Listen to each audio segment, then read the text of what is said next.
Hanggang kailan ba dapat tumulong? Lalo na kung kadugo ang humihingi nun. May hangganan ba ang pag-unawa at pagpapatawad? Lalo na kung may kasamang pagsisinungaling para sa pera. Kailangan pa bang humantong sa pananakit bago makita ang pagkakamali ng bawat isa? At hanggang kailan dapat magtiis kapag paulit-ulit na tayong nasasaktan? Pakinggan ang kwento ni Vincent at matuto tayo sa kanyang karanasan. Isang paalala na may hangganan ng pagtulong at ang katotohanan ay laging nabubunyag. Sino yung tumawag? Si ate, kailangan na naman ng pera. At magpapadala ka na naman. Joy, ate ko yun eh. Kailangan daw ni tatay ng pambili ng gamot. Vincent, wag mong sabihin 5,000 na naman ang ibibigay mo. Nung nakaraan 5,000 rin ang binigay mo dahil nakagat ng aso ang bunso niyang anak. Aba, ano tayo, bangko? Kailangan daw para sa check-up ni tatay. Vincent, ilang beses ka nang nabibiktima ng ganyang drama ng kapatid mo. Hindi ka ba napapagod? Pero paano nga kung totoo? Ay, bakit kasi hindi ko na naman makontak si nanay? Pero tayo, paano tayo? Siguradong tayo ang mawawalan sa laging pagtulong mo sa kanila. Vincent, ang 5,000 na yan, pambayad natin yan sa tubig at kuryente. Kapag pinadala mo yan, tsak na mapuputulan tayo ng ilaw at tubig. Joy, maghahanap na lang ako ng paraan para dun. Paano? Ano? Ha? Inuuna mo lagi sila kaysa sa pamilya mo dito? Hindi ko naman sinabing inuuna ko sila. Pero ganun ang nangyayari eh. May anak at asawa ka dito oh. Pero ang ending, kami lagi ang nagtitipid para lang dyan sa sinungaling mong kapatid. Joy, emergency yun. Intindihin mo naman oh. Vincent, paano naman tayo? Kapag biglang nagka-emergency sa bahay natin, saan tayo kukuha ng pera? Tatawag ka rin ba sa kanila para manghingi ng pera? Huwag mong sabihin ganun nga. Kasi alam kong wala naman silang maibibigay. Ay, naku. Nakakapagod na. Napalunok si Vincent. Ramdam niya ang bigat ng katotohanan na hindi niya kayang sagutin. Alam niyang tama si Joy. Pero may parte sa kalooban niya na ayaw pang bitiwan ang responsibilidad sa pamilya. Nakatayo lamang siya habang pinagmamasdan ng maluhalo ang mga mata ni Joy sa galit. Sa loob ng ilang taon nilang pagsasama, ngayon lamang niya nararamdaman ang tila malaking harang sa pagitan nilang mag-asawa. Pero kahit na kinakain siya ng konsensya, hindi niya maalis sa pakiramdam niya na mas malaki ang kasalanan niya kung hindi niya tutulungan ang ate niya. Hindi ka man lang nag-isip, Vincent. Hindi mo na ako tinanong. Joy, kapag may nangyari kay tatay, anong mararamdaman ko? At kapag naputulan tayo ng kuryente, anong mararamdaman ng anak mo? Hindi naman kita kukontrahin kung hindi sinungaling yung kapatid mo eh. Pagbibigyan ko lang sila ngayon. Huling beses na to, Joy. Ilang huling beses na ang sinabi mo sa akin. Pero hindi ka nadadala. Joy, please. Hindi mo talaga ako pakikinggan, ano? Sa bagay, kailan mo nga ba ako pinakinggan? Sana lang talaga, hindi ka niloloko niyang kapatid mo. Joy, hindi ko na alam kung ano pang sasabihin ko para wag ka lang magalit sa akin. Vincent, bakit hindi mo makita na ginagamit ka lang ng ate mo? Desperado si ate dahil kailangan yun ni tatay. Desperado? O sanay lang silang ikaw ang takbuhan? Ate ko pa rin siya. Tatay ko pa rin yun. Pamilya mo kami. Kami dapat ang inuuna mo. Iniisip ko kayong lahat. Pero ngayon uunahin ko muna to. Lumapit si Vincent kay Joy, pero umiwas ito at halatang nasaktan sa desisyon niya. Tahimik na tumalikod ang babae at pumasok sa silid at iniwan siyang mag-isa sa sala. Pero kahit gulong-gulo ang isip niya, nanaig pa rin ang awa sa pamilya. Sa isip niya, baka naman ngayon ay totoo na. Baka kailangan naman talaga ng tulong. Sa huli pinili niya ang desisyong hindi niya alam ay sisira sa kapayapaan ng pamilya nila.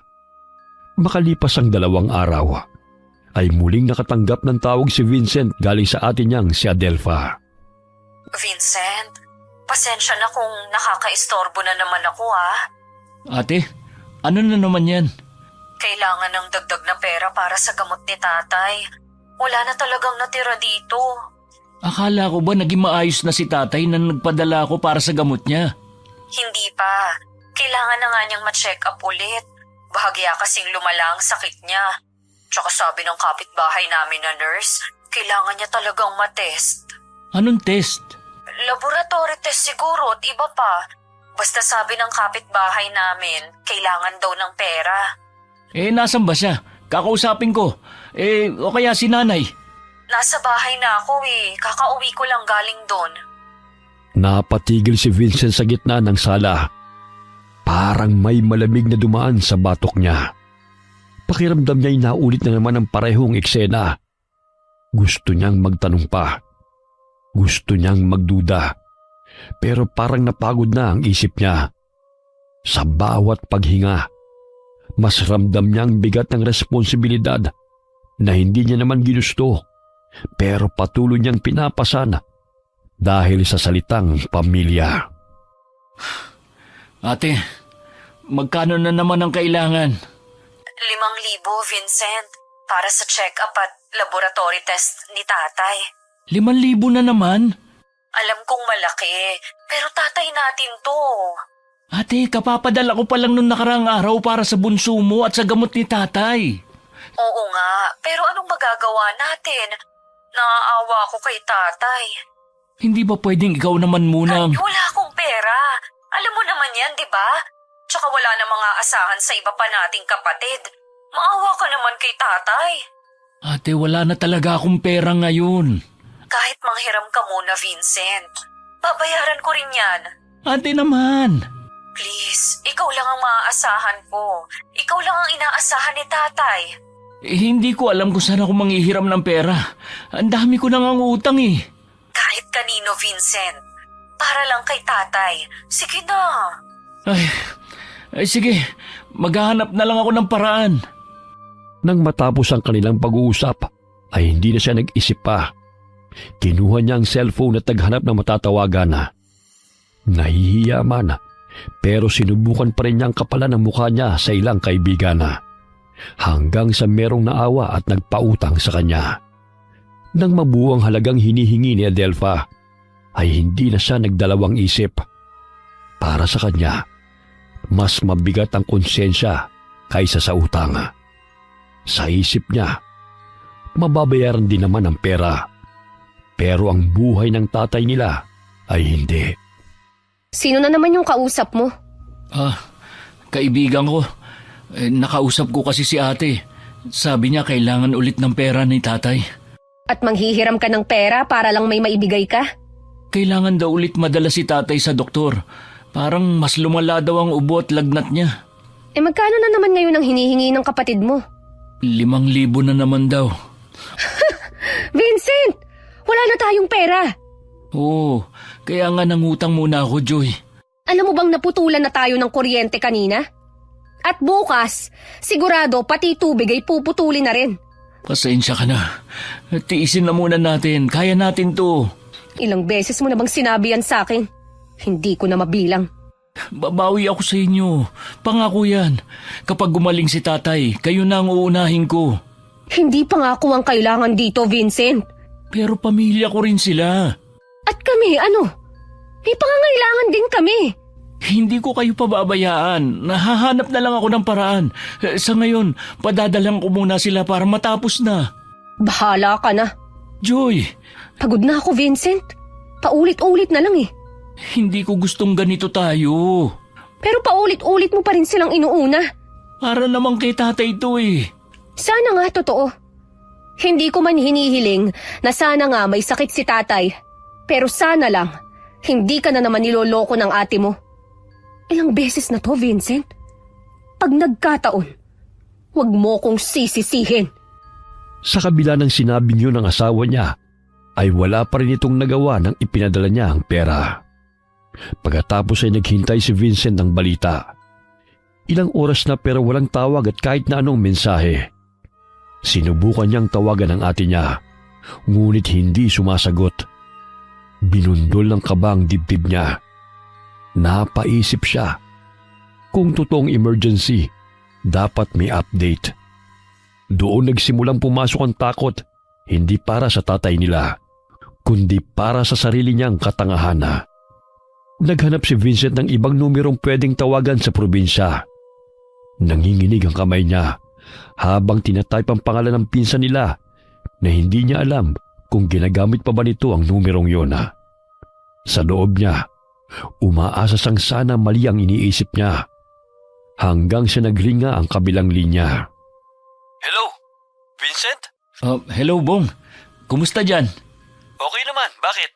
Si tatay, kumusta siya? Si Chong? Ayos na ayos naman. Kanina nagkakapilang kami. Ha? Wala siyang sakit? Hindi siya nagkasakit? Wala. Bakit mo naitanong? Kasi sabi ni ate, may sakit daw siya at... Ay, sigurado ka ba, Bong? Oo. Kanina nga naghanda pa si Adelphi. Naghanda? Birthday ng anak niyang babae. Yung pamangkin natin na si Annabel. Bongga pa nga eh. Ang daming handa. Saan sila kumuha ng pera?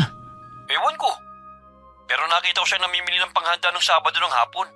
Yung bunso niya, totoo bang nakagat ng aso nung nakaraan? Hindi ah. Kung nakagat ng aso yun, di sana alam ko. Magkaharap lang ang bahay namin eh. Nanlumo si Vincent. Hindi na siya nagsalita pa. Lahat ng pangyayari ay nagsimulang magdugtong-dugtong. Hindi lang pala siya nadala, kundi niloko siya. Mas masakit dahil alam niyang may bahagi ng sarili niya ang pumayag na mangyari ito. Nang gabing yun, habang hawak niya ang cellphone, ay tuluyan ng nabasag ang tiwala na matagal niyang ipinaglaban. Hindi na nagbago ang ate niya. Sinungaling pa rin ito. At mas lumala pa. Kinabukasan ay nagpasasang sabihin ng lahat sa asawa niya. Kahit alam niyang mag-aalburuto ito sa galit. Joy, may sasabihin sana ako. Pasensya ka na, hindi kita pinaniwalaan agad. Tama ka, niloko na naman ako ni ate. Oh, di ba? Sabi ko na eh. Kahit kailan, sinungaling talaga yung ate mo. Nagtiis tayo na kandila lang ang ilaw para lang sa kasinungalingan niya. Nakausap ko ng pinsan namin. Walang sakit si tatay at malakas pa raw to. Hindi raw nakagat ng aso yung bunso niyang anak.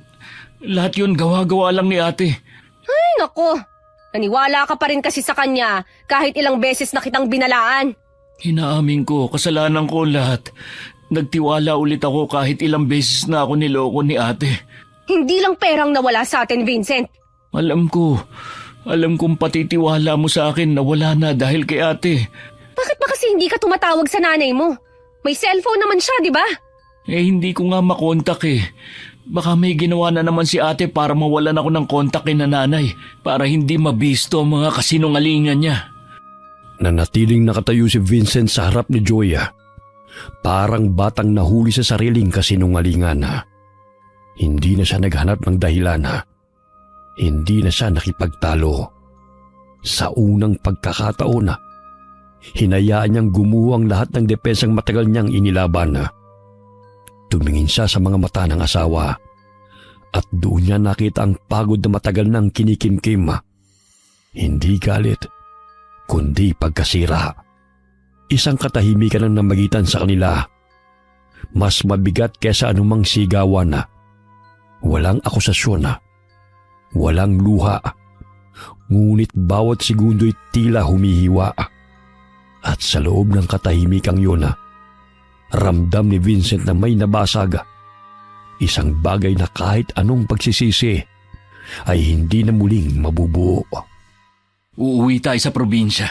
Para ano pa? Para singilin siya. Para harapin lahat ng ginawa niya. At sa tingin mo, ibabalik mo nang nawala sa atin? Hindi. Pero kailangan ko siyang sumbatan. Kailangan ko sabihin sa kanya lahat ng pagkakamali niya. Ilang beses mo na ring sinabi na titigil ka sa pagtulong sa kanya. Pag uwi mo sa probinsya, magkakaayos kayo. Tapos ano? Uulit na naman siya sa panghihingi at maniniwala ka naman sa kasinungalingan niya. Ito na yung huli. Kailangan kong gawin to ng personal. Pangako, kahit magkaayos pa kami, hindi na ako magpapaloko pa. Ayoko nang sumama sa panibagong pagkakamali mo. Umalis ka na lang mag-isa. Tumalikod si Joy at pumasok sa kwarto. Mas masakit yun para kay Vincent. Mas gusto pa niyang sinigawan na lamang siya ni Joy. Doon niya naramdaman na kung gaano nakalalim ang sugat na iniwan ng paulit-ulit niyang pagpili sa kapatid kaysa sa sariling pamilya. 5 araw ang lumipas na halos hindi sila nag-usap. Sa ika-5 araw ay nag-impake na si Vincent. Aalis na ako mamaya. Alam ko, Babalik din ako. Mag-ingat kayo dito, ha? hindi mo na kailangang sabihin yan. Matanda na ako. Joy, kapag bumalik ako... Hindi naman kita hinihintay, Vincent. Bahala ka kung kailan ka babalik. Pero Joy, gusto kong itama ang mali ko. Sana, noon mo pa naisip yan.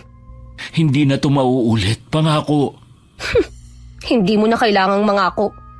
Ilang beses ka nang nangako nang hindi natutupad. Umalis si Vincent na mabigat ang dibdib. Sa biyahe pa uwi ng probinsya ay paulit-ulit niyang iniisip ang mga salitang binitiwan ni Joy. Hindi galit ang mas nangingibabaw, kundi hiya. Hiya sa sarili niyang kahinaan. Pagdating niya sa baryo, ay agad siyang nagtungo sa bahay ng ate niya at handa na siyang komprontahin ito. Ngunit ang bumungad sa kanya ay hindi niya inaasahan. Ate? Vincent, buti at dumating ka.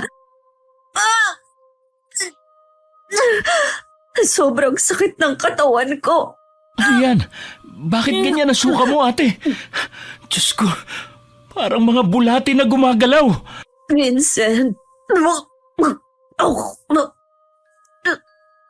tulungan mo ako. Nasa lalamunan ko pang... Ay, Diyos ko, ano gagawin ko, ate? Ilahin mo, Vincent. Hindi ako makahinga. Ang dami nila sa lalamunan ko. Mga bulati nga. Ang dami, ate. Nakakadiri. Nasusuka rin ako. Wala na. Lumuluwag na ang paghinga ko. Okay ka na ba? Kinikilabutan ako. Ano ba nangyari sa'yo? Hindi ko rin alam. Bigla na lang akong nanghina. Aray, para akong nauupos na kandila. Ilang araw pa lang naman. Pero butot balat na ako. Panay rin ang pagsusuka ko na may kasamang maraming bulate. Sobrang payat mo na. At saka ang dami mong pasa. Nangingitim din ang paligid ng mga mata mo. Ay, Diyos ko. Muntik na akong atakihin sa puso sa mga nakita ko. Sumasakit ang buong katawan ko. Gabi-gabi, Vincent. Hindi ako makatulog. Parang may kung anong kumakain ng laman ko. At sa loob ng ilang araw, ay nawala na ang mga laman ko. Kaya mo pa bang tumayo? Ano sabi ni nanay? Minsan lang, kapag inaalalayan ako, nakakatayo ako. Hindi ko maintindihan kung bakit ganito kasakit ang naramdaman ko. Tingnan mo mga kamay ko. Halos wala ng laman. Ang sabi ni nanay, baka raw may gumawa nito sa akin. Nagpa-doktor ka na ba? Oo. 2 beses na. Aray! Nanlumo si Vincent sa itsura ng ate niya.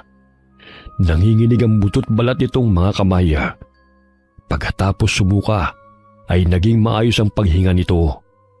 Hindi na ito ang Adelphang kilala niyang palaban. Para na itong buhay na bangkay na wala ng laman. May kakaibang lamig sa loob ng bahay at parang may mabigat na presensyang hindi niya may paliwanag. Hindi galit ang unang naramdaman niya, kundi takot. Ano sabi ng doktor?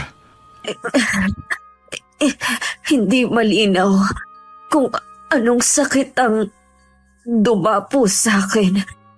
Vincent, tulungan mo ako.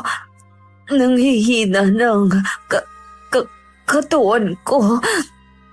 Nandidiri na ako sa sarili ko tuwing sumusuka ako ng mga bulate. Anong ibig mo sabihin? Hindi malaman ng doktor kung anong sakit mo?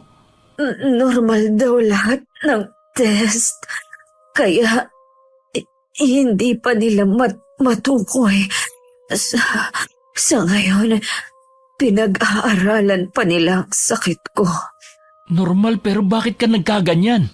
Hindi ko alam. Gabi-gabi akong inaatake ng sakit. Gabi-gabi rin akong nasusuka. Sobrang sakit ng buong katawan ko na para talagang kinakain mula sa loob. Para nila akong unti-unting inuubos. Ate, may ginawa ka bang masama sa ibang tao bukod sa akin? May mga tao ka pa bang niloko? Vincent, patawarin mo ako. Vincent. Ate, bakit ginawa mo sa akin yun? Hindi mo man lang ba naisip na may pamilya rin ako? Alam mo bang naputulan kami ng kuryente at tubig dahil pinadala ko muna sa iyong pambayad namin? Patawarin mo ako. Hindi ako nag-iisip. Hindi ko iniisip ang mga ginagawa ko. Niloko kita at alam ko yon. Naging hambog ako kahit na wala naman akong kakayahan. Sa tingin ko, pinagbabayaran ko na ang lahat ngayon. Nakita mo naman ngayon kung gaano ako naghihirap. Ate, Ramdam kong may naniningil na sa akin sa lahat ng kasinungalingan ko. Kaya siguro ako nagkasakit ng ganito. Ilang saglit pa'y pumasok ang tiyahin nila at sinabing may tatawagin daw silang albularyo. Hindi kaagad tumutol si Vincent, pero may kaba sa dibdib niya. Nang dumating ang matandang lalaki, ay tahimik nitong sinuri si Adelpha. Saka tumingin kay Vincent. May matinding galit na kumapit kay Adelpha. galit? Oo, malalim at matagal nang galit. Kaya siya nagkasakit ng ganito. Kapag nagtagal pa, ay hindi lamang bulate ang isusuka niya. Kaninong galit naman, tata? Sa akin ba? Hindi sa iyo nanggagaling ang galit. Alam kong hindi naman ikaw ang gumawa nito sa kapatid mo. Hindi ko naman talaga magagawa to kay ate. Pero, tata, sinong gumawa nito sa kanya? Ang taong nasaktan ng sobra. Dahil sa kasinungalingan na ginawa ni Adelpha.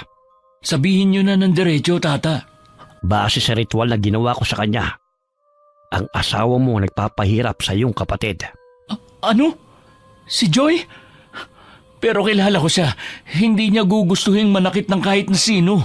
Siguro, dahil hindi naman niya hiniling ang kamatayan para sa kapatid mo. Kung ganun, anong hiniling niya? Na tumigil ang kasinungalingan ni Adelpha sa pamamagitan ng kulam. Diyos ko, ang asawa ko. Ang galit, kapag hindi pinalaya ay nagiging sumpa. Pero ang asawa mo, sa tindi ng galit niya ay pinagawa niya ang kulam. Hindi alam ni Vincent kung kanino siya magagalit. Sa atin niyang nagsinungaling, sa asawang napuno ng galit, o sa sarili niyang nagpabaya. Sa sandaling yun, malinaw sa kanya na hindi lamang pera ang nawala, kundi kapayapaan ng buong pamilya.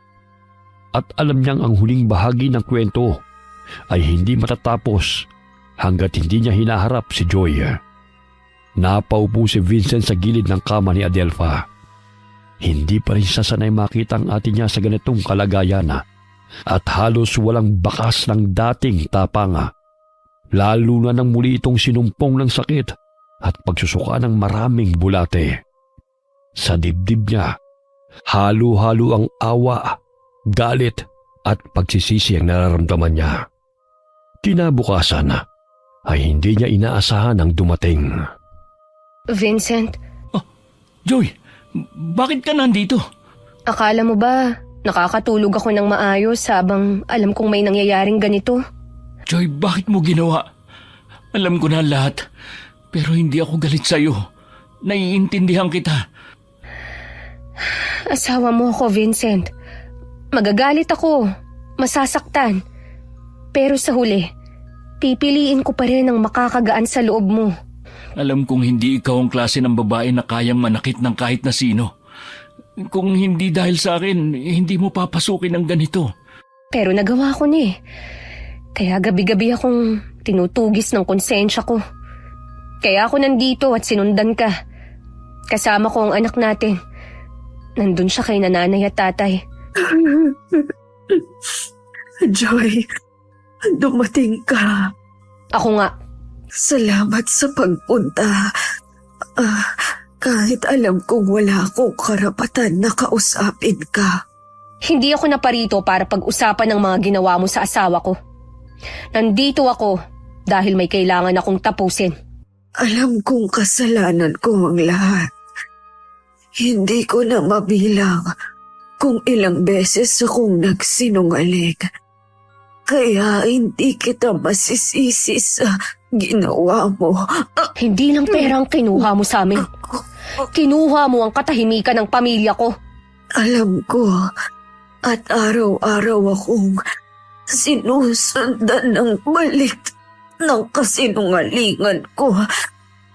Siguro nga, nararapat lang sa akin ang ganito. Aray! Sumasakit na naman ng sikmura ko. Nasusuka na naman ako. Alam mo bang nagtiis kami dahil lang sa pagsisinungaling mo? Na habang nagsisindi ako ng kandila, iniisip ko kung bakit mas inuuna ng asawa ko ang ate niya kaysa sa anak niya. Pasensya na. Hindi ko inisip ang magiging epekto ng ginawa ko. Sarili ko lang iniisip ko. Paulit-ulit kang humingi. Paulit-ulit kang nagsinungaling. At paulit-ulit ka ring pinili ng asawa ko. Hindi ko ginusto ang nangyari sa inyo. Pero inaamin ko, sinamantala ko ang kabaitan ng kapatid ko. Diyos ko, ang dami na namang bulate. Joy, pakiusap, itigil mo na to. Tulungan mo si ate na mawala na to. Ayusin natin to, please. Pero ako na asawa ni Vincent ang napuno. Ako ang umabot sa puntong hindi ko nakilalang sarili ko. Bilang isang ina, ayokong nawawalan ng anak ko. Pero ilang beses kaming nawalan kasi kailangang unahin muna kayo. Alam mo, okay sana sa akin kung totoo ang mga sinasabi mo eh. Walang kaso sa akin ang tumulong. Pero ang unahin ang birthday ng anak mo kaysa sa amin. Ibang usapan na yun. Patawad. Kung pwede lang ibalik ang oras, hindi ko na sana ginawang magsinungaling para makapaghanda sa birthday ng anak ko. Hindi na natin maibabalik yun. Dire-diretsong tumulo ang luha ni Adelfa. Luha ng isang taong nakaharap sa ginawa niya ng kasalanan. Nang sandaling yun ay mas malinaw kay Vincent na ang sakit ay hindi lamang tungkol sa sumpa, kundi sa mga relasyong nabasag. Nang sumunod na araw, ay pinapunta nila ulit ang albularyo. Kung gusto niyong matapos ito, kailangan maging malinis ang kalooban ng bawat isa sa inyo. Ano ang kailangan naming gawin? Hindi lamang dasal ang magpuputol nito. Kailangan ng pagpapalaya. Hindi ko hiniling na magkasakit siya ng sobra. Gusto ko lang tumigil ang panluloko niya sa amin. At dahil doon, ang galit ay naghanap ng lalabasan. Anong gagawin ko ngayon? Responsibilidad mo kung paano mo tatapusin ang lahat ng ito. Kung ito ang paraan para matapos, gagawin ko. Hindi pa kita kayang patawarin sa ngayon. Pero pipiliin kong itigil ang kulam para sa asawa ko. Naiintindihan ko, Joy. Ayokong may masaktan pa dahil sa galit ko. Ngayong hawak ko ang kamay mo, pakakawalan ko na ang galit at sumpa na ipinagawa ko laban sa'yo. Salamat. Sapat na yun para sa akin. Hayaan mo sana akong bumawi sa inyo ng kapatid ko. Ito na ang huli, Ate Adelpha. Sana natuto ka na. Ngayon, bitiwan mo na siya at papahiram ko siya ng langis na may orasyon. Opo. Tapos na ang kulam. Naputol na ito. Tiyak na dahan-dahan ang babalik sa dati si Adelpha. Salamat. Parang gumaan ang pakiramdam ko. Diyos ko, salamat. Ate, ayos ka na ba? Kumusta na pakiramdam mo? Hindi na masakit ang katawan ko. Salamat. Salamat talaga. Tapos na po ba to? Tapos na. Kaya sa susunod, kapag galit kayo, matuto kayo magsabi at huwag itong kimkimin. Ikaw naman, Adelpha, huwag ka nang manloloko ng tao kung ayaw mong maulit ito sa iyo. Opo, hindi man ako mapatawad ni Joy ngayon. Pangako ko na kahit kailan, hindi na ako magsisinungaling. Huwag mong sabihin yan. Gawin nyo na lang. Gagawin ko to at hindi na ako babalik sa dating ako. Pagkalipas ng ilang araw, ay tuluyan ng bumuti ang kalagayan ni Adelpha.